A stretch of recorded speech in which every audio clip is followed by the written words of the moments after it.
Hello everyone, welcome to my channel. My name is Benjamin. For those of you who know me, I'm actually the Buffett investor, right? So in today's channel, I'm actually going to walk you through the roadmap, in terms of how can we actually, get the foundation right before we actually embark on investing.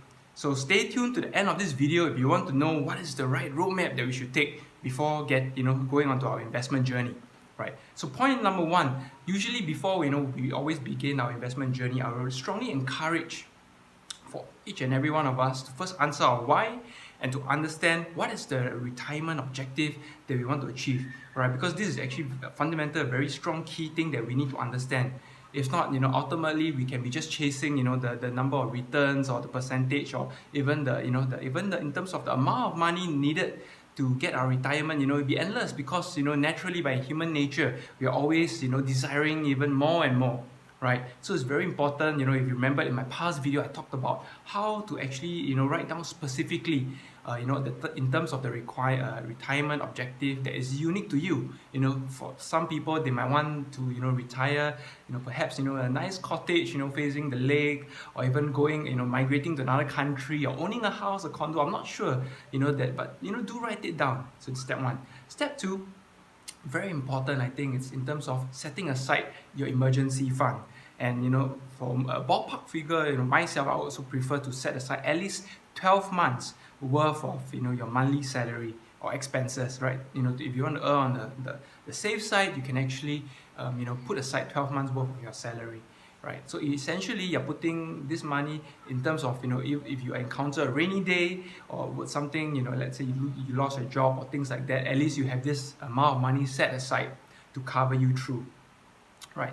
Next is in terms of insurance. Okay, for this video, I won't be actually go into too detail, but I'll strongly encourage everyone to review your insurance. What are some of the plans you're taking? Myself personally, I actually go towards I lean towards in terms of term insurance. So I actually calculated what is my coverage. So example, like I need to cover myself at least up to almost 30 months of the annual expenses that should, in the event that I get into a personal accident, I lose my job and things like that. So I do that kind of coverage, but I will actually leaning towards more of the term insurance, right? Of course, depending on individuals, but I'll strongly encourage not to just blindly buy into endowment funds or things like that, or a lot of investment linked products. So just be a bit careful on that end. All right.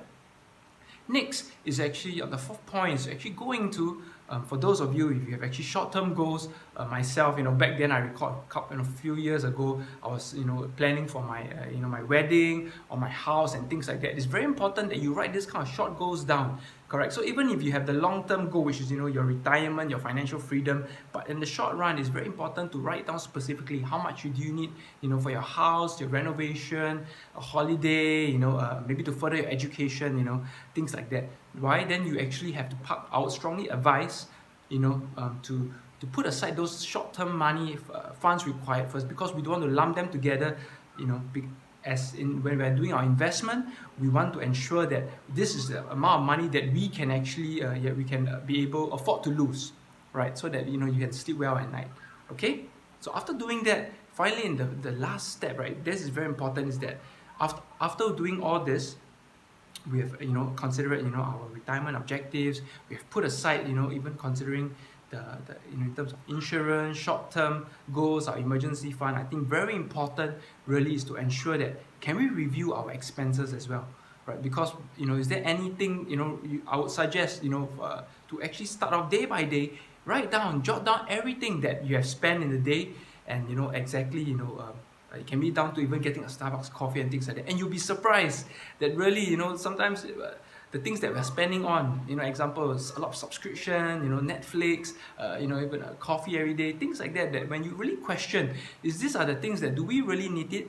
And then you'll be surprised, actually, when you actually take away those things, sometimes you can even live without those things. And when you add the amount of money that you can save over a period of time, wow, you'll be surprised really.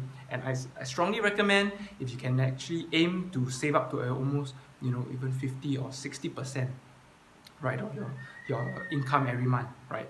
And this will really help you when you put all of this. So in fact, when you go through all these 5 steps and get all these fundamentals right, it creates a very strong safety net for you to go and invest, you know, in the market, in the investment portfolio, so that at least you have a safety margin. Psychologically, you're sound and you're more sturdy in a sense and more grounded, right? So hopefully in this video, I hope that it has actually helped you to think through the 5 foundation steps that you can take to make your fund, before you embark on your investment journey.